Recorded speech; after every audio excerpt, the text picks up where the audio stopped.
आज दिवसाची सुरुवात छान अशा सूर्योदयापासून झाली. वातावरण तसं ढगाळच होतं, पण माहीत नाही पाऊस पडतोय की नाही पडणार. नंतर मी हर्षूला उठवलं, पण हा काही उठ म्हटलं की उठत नाही. 2-3 ठिकाणी लोळल्याशिवाय ह्याची काही झोपच पूर्ण होत नाही. तोपर्यंत मी घेतले पोहे बनवायला. पोहे छान बनवून घेतले, कारण ह्यांना लवकर सकाळी ऑफिसला जायचं असतं आणि ते नाश्ता करूनच घरातून निघतात. तर त्यांना नाश्त्यासाठी मी वाढलं. त्यांचा नाश्ता होतोय तोपर्यंत मी इकडे डबे भरायला घेतले. मस्त भेंडीची भाजी चपाती बनवली होती.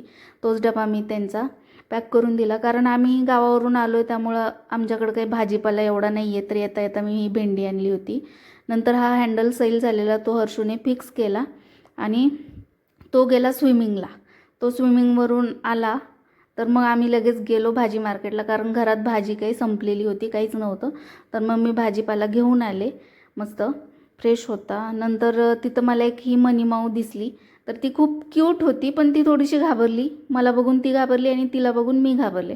नंतर महिन्याभरापासून पेंडिंग पडलेले ह्या फ्रेमचं काम मी लावून घेतलं. तर अशा प्रकारे मी त्याचं कोलाज करून मस्त भिंतीवरती लावलं आहे. तुम्ही कमेंट करून सांगा हे कसं दिसतंय. तर नंतर मी तर थक्कच झाले, कारण ह्यांनी जी जांभळं अशा सॅकच्या साईडच्या कप्प्यात भरून आणलेली होती. डब्यात तर आणलीच होती, पण ती जांभळं साईडच्या कप्प्यात भरल्यामुळं पूर्ण चिघळून गेली होती. ती चिघळलेली जांभळं फेकून दिली आणि मस्त ही जांभळं